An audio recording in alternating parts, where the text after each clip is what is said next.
পদ পদবি দিয়ে কখনো ছাত্র রাজনীতি হয় না, বরং মানুষের কল্যাণ করতে পারাই সবচেয়ে বড়।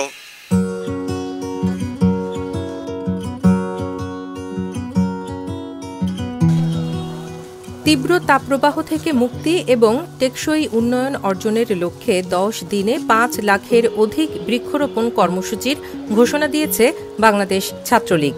বাংলাদেশ ছাত্রলীগের বৃক্ষরোপণ কর্মসূচি সফল করার লক্ষ্যে বুধবার ২৪শে এপ্রিল দুপুরে বিয়ানীবাজার সরকারি কলেজ ও উপজেলার বিভিন্ন উচ্চ মাধ্যমিক বিদ্যালয়ে শতাধিক চারা রোপণ কর্মসূচি শুরু করেছে বিয়ানীবাজার সরকারি কলেজ ছাত্রলীগ মূলধারা গ্রুপ।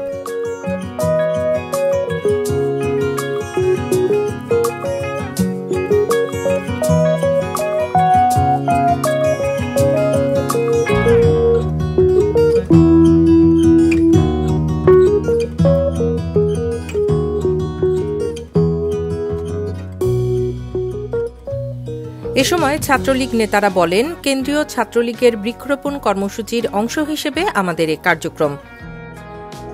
বাংলাদেশ ছাত্রলীগ কেন্দ্রীয় কমিটির নির্দেশে বৃক্ষরোপণ কর্মসূচির অংশ হিসাবে আমরা বিয়ানীবাজার উপজেলা কলেজ ও পৌর ছাত্রলীগ মূলধারা গ্রুপের উদ্যোগে আজকে আমরা কর্মসূচি হাতে নিয়েছি। আজকের কর্মসূচি আমরা কলেজ ক্যাম্পাস থেকে বিয়ানীবাজার উপজেলার বিভিন্ন স্কুলে বিভিন্ন মসজিদ মাদ্রাসায় আমরা গাছ রোপণ করব।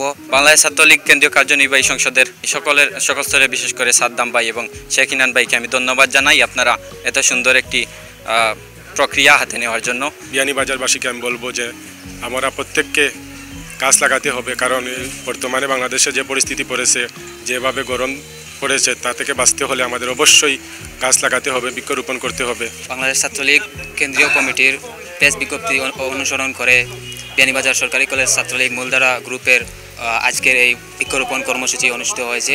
আসলে বর্তমান বাংলাদেশ যে সিচুয়েশনে এগোচ্ছে সেটি আমাদের সামনের দিকে অনেক বাধা বিপত্তি আসতে পারে। সেজন্য বাংলাদেশ ছাত্রলীগ আগে থেকেই সেই গাছ লাগানোর যে সেই সুবিধাটা নিতে চাচ্ছে, কারণ গাছ লাগানোর ফলে আমরা অনেক কিছু পরিবেশের ভারসাম্য রক্ষা করতে পারবো। মূলধারা ছাত্রলীগ হারিয়ে যায় না এবং হারিয়ে যাবেও না, পদ পদবি দিয়ে কখনো ছাত্র রাজনীতি হয় না, বরং মানুষের কল্যাণ করতে পারাই সবচেয়ে বড়। আমি একথাই বলতে চাই মূলধারা ছাত্রলীগের সকল নেতাকর্মীকে, আপনারা যেন আমাদের সঙ্গে থাকেন এবং আমরা যেন সামনের দিকে আরও দ্রুতগতিতে এগোতে পারি। বৃক্ষরোপণ কর্মসূচিতে আরও উপস্থিত ছিলেন ছাত্রলীগ নেতা ছাইদুর রহমান, রাব্বি আহমদ, সাকিব আহমদ, আবদুল্লাহ আল রাহি, রেদওয়ান আলম রাহাত, জুনেদ আহমদ ও যুবলীগ নেতা মিলাদ মোহাম্মদ জয়নুল প্রমুখ।